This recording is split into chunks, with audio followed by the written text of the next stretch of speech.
Nadia en aquel barrio olvidaba el día en que Valeria Cruz fue humillada por no poder pagar una reparación de apenas $100. El taller establino de clientes, el ruido de motores compite con las risas burlonas de algunos hombres, y ella, de pie junto a su viejo automóvil, sostenía con manos temblorosas su bolso casi vacío. Vestía un uniforme sencillo de limpieza, su cabello estaba amarrado de forma apresurada, y sus ojos mostraban el cansancio de alguien que llevaba demasiado peso sobre la espalda. Si no puedes pagar, no estorbes, dijo el encargado con desprecio. Esto no es una beneficencia. Valeria tragó saliva. No suplicó. No lloró. Solo asintió lentamente, sintiendo como todas las miradas juzgaban su pobreza sin decir una sola palabra. Subió al coche averiado, consciente de que al día siguiente tenía que recorrer casi 2 horas a pie para llegar a su trabajo, y después volver a casa para cuidar a su hijo. Tenía 29 años, era madre soltera, y desde hace 4 años lucaba completamente sola.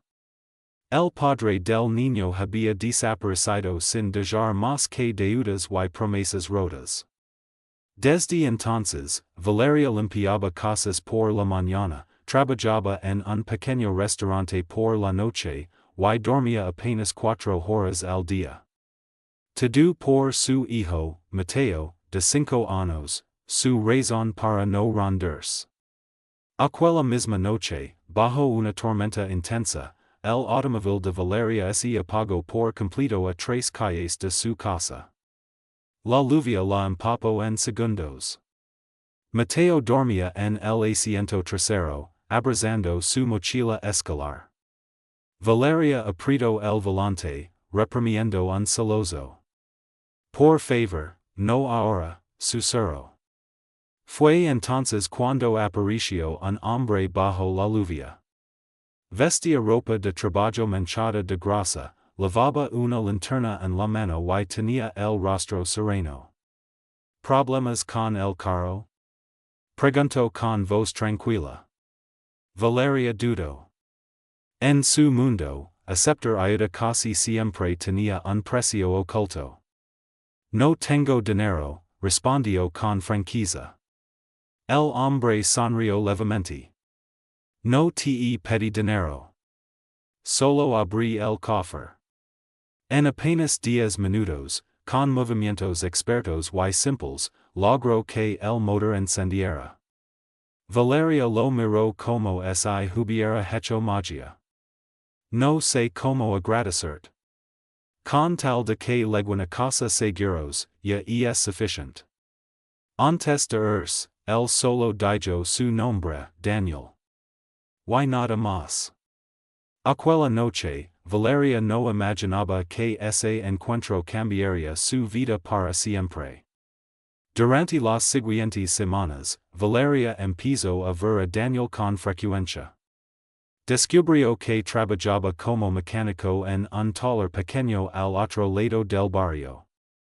A diferencia del taller donde ella había sido humillada, este era modesto, casi invisible, pero Daniel siempre salía con las manos sucias de aceite y una sonrisa sincera. Un día, Mateo lo vio desde la distancia. Mamá, ese señor es el que arregló el carro, dijo emocionado. Daniel se acercó y se agachó a su altura. ¿Te portaste bien hoy en la escuela? Mateo asintió con orgullo. Entonces eres un campeón, lo dijo, chocando suavemente su puño con el del niño. Valeria sintió algo extraño en el pecho. Hacía años que nadie se acercaba a su hijo con respeto. Con el tiempo, Daniel empezó a ayudarlos de maneras pequeñas, revisaba el auto sin cobrar, aparecía con una bolsa de pan para Mateo, se ofrecía a cargar cosas pesadas cuando Valeria estaba agotada. Nunca preguntó por el padre del niño. Nunca la hizo sentir menos. Pero no todos miraban esa cercanía con buenos ojos. Una tarde, en el restaurante donde Valeria trabajaba, una clienta elegante la humilló frente a todos. Típico, seguro iris de esas que tienen hijos de diferentes hombres y viven de limosnas, dijo en voz alta. Valeria quedó paralizada. El gerente no la defendió. Nadie lo hizo. Desde una mesa, Daniel observó todo en silencio, y por primera vez, su mirada cambió. Esa noche, Valeria loro abrazando a su hijo. Mama, ¿por qué te dicen cosas feas? ¿Por qué algunas personas olvidaron lo que es tener corazón, mi amor? Lo que Valeria no sabía, es que ese mismo día, Daniel recibió una llamada que podía cambiarlo todo. Señor Romero, dijo una voz formal por teléfono, la junta de inversionistas lo espera mañana.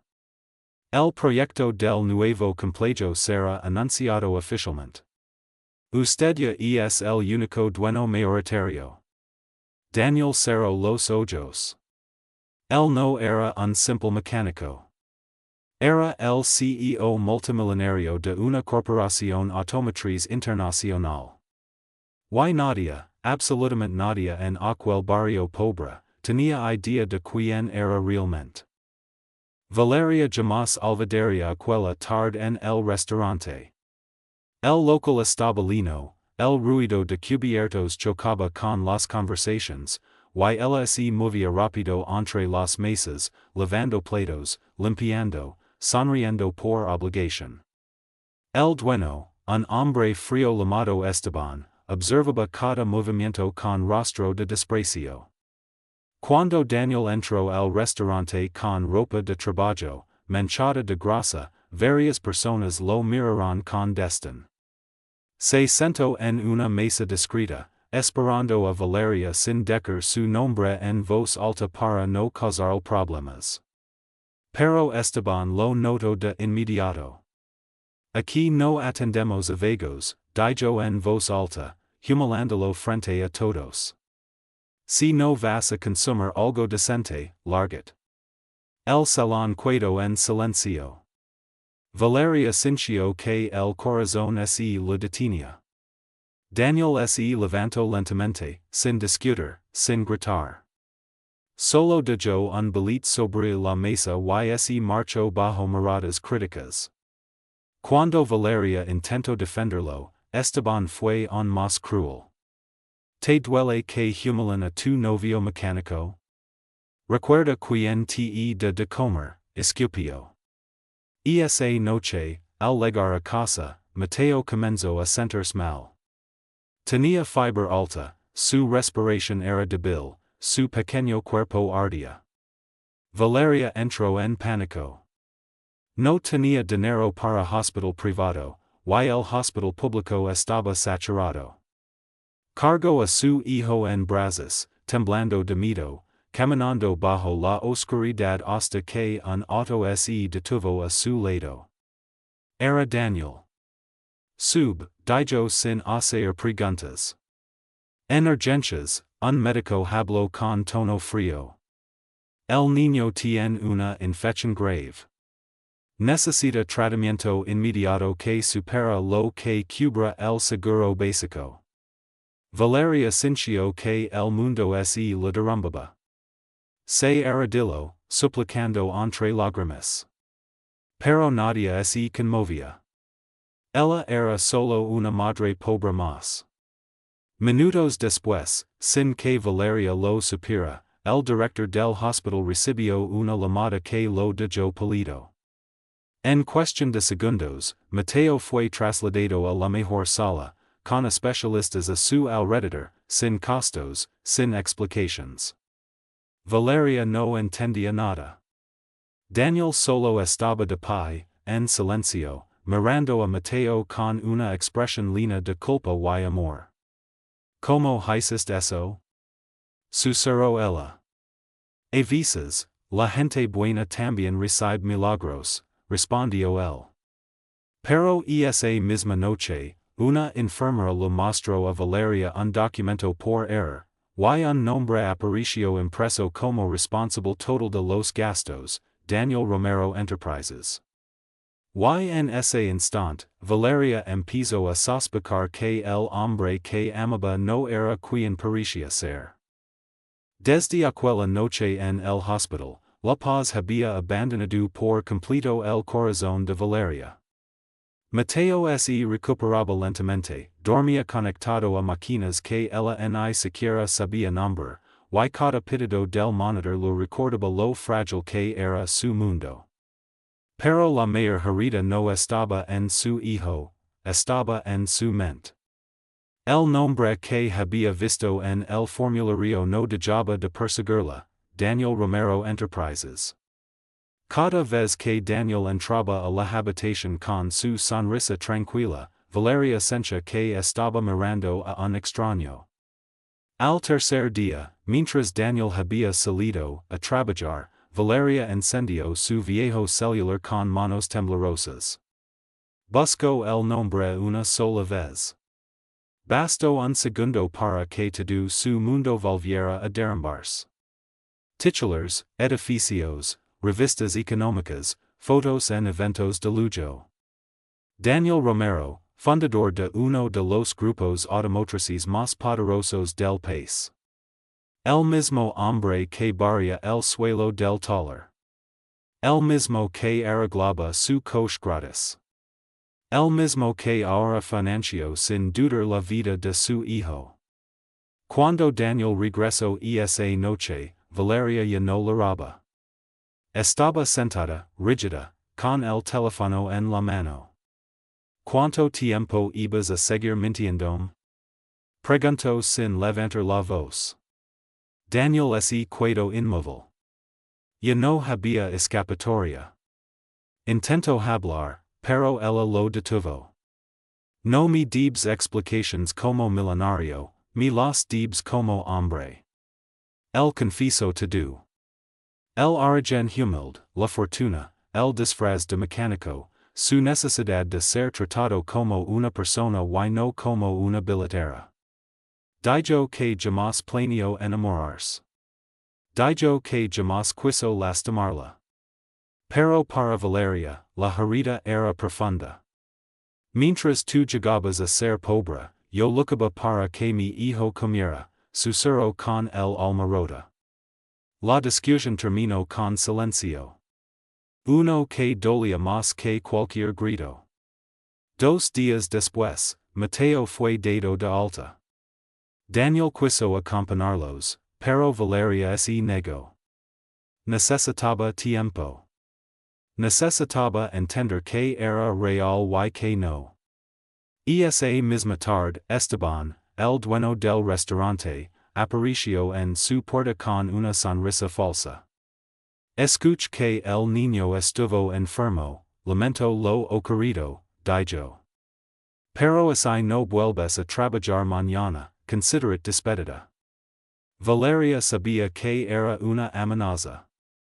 Y esta vez, no tenía fuerzas para resistir. Al día siguiente volvió al restaurante.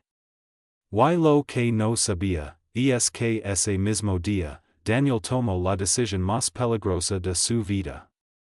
Porque había dejado de ser solo el mecánico humilde. Y estaba a punto de recuperar su verdadero poder. Valeria regresó al restaurante con el alma hecha pedazos, pero el cuerpo firme. Necesitaba ese trabajo. Cada plato que servía era un día más de comida para Mateo. Esteban, el dueño, la observaba como quien vigila una presa herida. No tardó en empezar el castigo. La puso en los peores turnos, la hizo limpiar baños durante la hora pico, lo gritó frente a los clientes con cualquier excusa mínima. Algunos reían. Otros bajaban la mirada. Nadie la defendía. Valeria aguantaba en silencio, recordando el rostro de su hijo dormido en la cama del pequeño apartamento. Aquella noche, un grupo de empresarios entró al restaurante. Trajes caros, relois brillantes, voces de superioridad. Esteban casi se arrodilló para atenderlos. Etienne Delos II, ordino a Valeria con burla. A ver si aprendes como se trata a la gente importante. Mientras servía bebidas, uno de los hombres la miró de arriba abajo con desprecio. Las mujeres como tú deberían agradecer solo por tener trabajo, dijo con una mueca. Valeria sintió arder la sangre, pero no respondió. Y entonces, alguien más entró al restaurante. Vestía un traje oscuro, elegante, acompañado por dos asistentes. Su presencia hizo que el ambiente cambiara de inmediato. Esteban palideció. Los empresarios se pusieron de pie sin entender por qué. Valeria levantó la mirada, y su corazón se detuvo.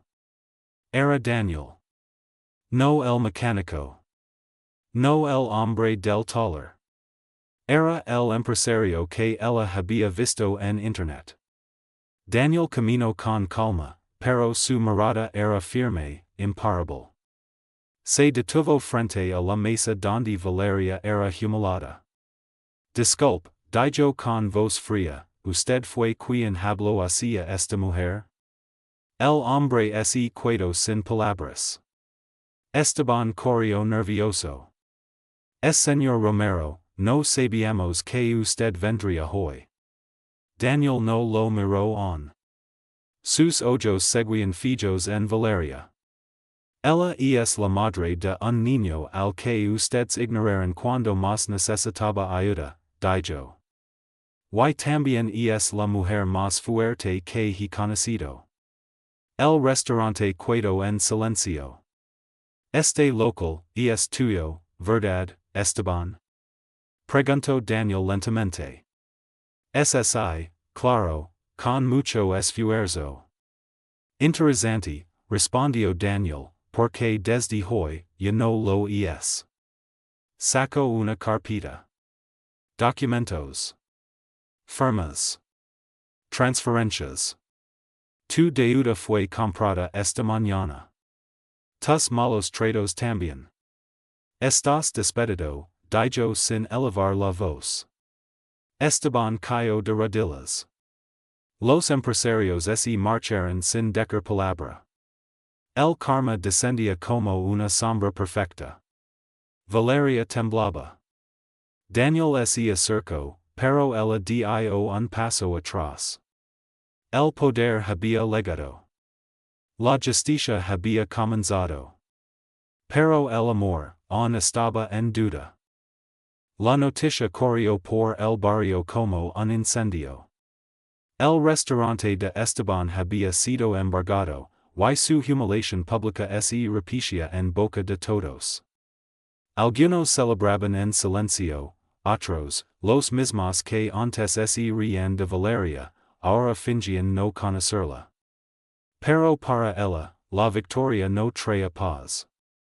Aquella noche, sentada junto a la cama de Mateo, lo vio dormir con calma por primera vez en días, y aun así, su corazón seguía hecho trizas. Daniel había hecho justicia, sí.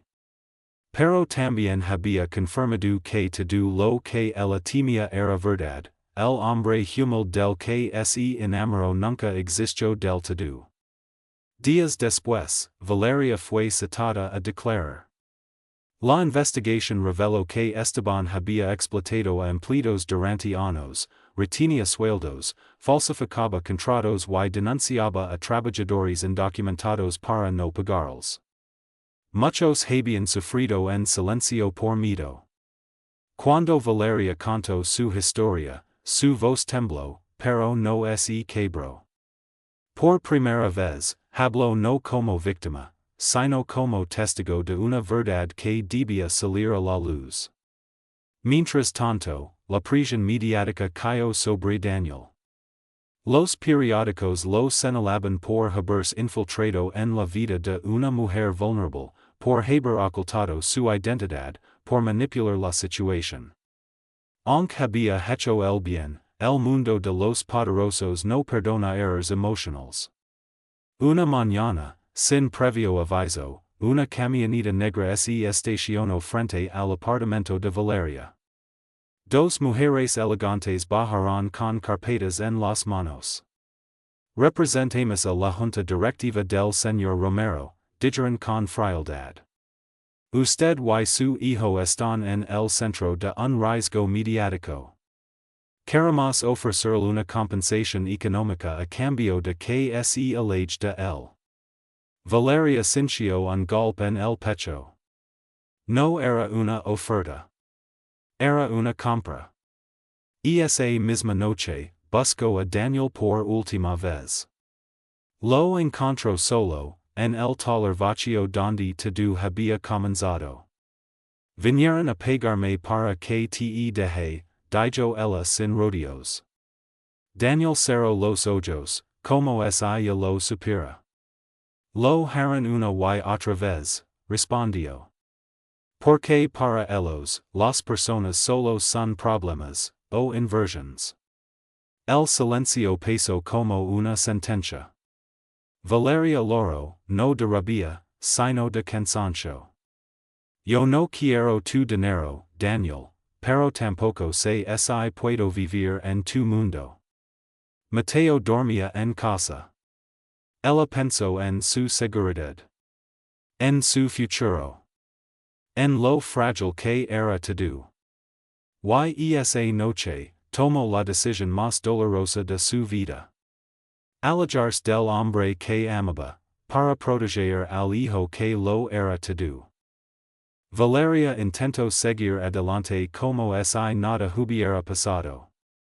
Volvió a limpiar casas, aceptó turnos dobles en un nuevo restaurante, caminaba largas horas bajo el sol y la lluvia con Mateo de la mano. Él preguntaba por Daniel cada noche. Ella respondía con abrazos silenciosos. Pero aunque se había alejado para proteger a su hijo, su corazón seguía atado al hombre que había amado sin saber quién era realmente. Mientras tanto, Daniel enfrentaba su propia batalla. La junta directiva intentó destituirlo usando el escándalo como excusa. Los inversionistas dudaban. Su imagen estaba en juego. Pero por primera vez en su vida, Daniel no luchó por su imperio, luchó por una familia que no lavaba su sangre, pero sí su alma. Vendió acciones, silenció amenazas legales y destapó públicamente las prácticas corruptas de varios ejecutivos que durante años habían comprado silencios y destruido vidas. El escándalo fue nacional. Los poderosos cayeron uno a uno. Meses después, el barrio despertó con una noticia inesperada. El antiguo restaurante de Esteban reabría, pero ya no como negocio privado, sino como comedor comunitario y centro de empleo gratuito. El dueño del proyecto, Daniel Romero. El día de la inauguración, Valeria acudió solo por curiosidad, sin saber que aquel lugar cambiaría su destino para siempre. Cuando llegó, vio a ex empleados trabajando dignamente, a madres recibiendo alimentos, a niños sonriendo. Y entonces lo vio a él, de pie frente a la puerta principal, sin guardaespaldas, sin trajes caros.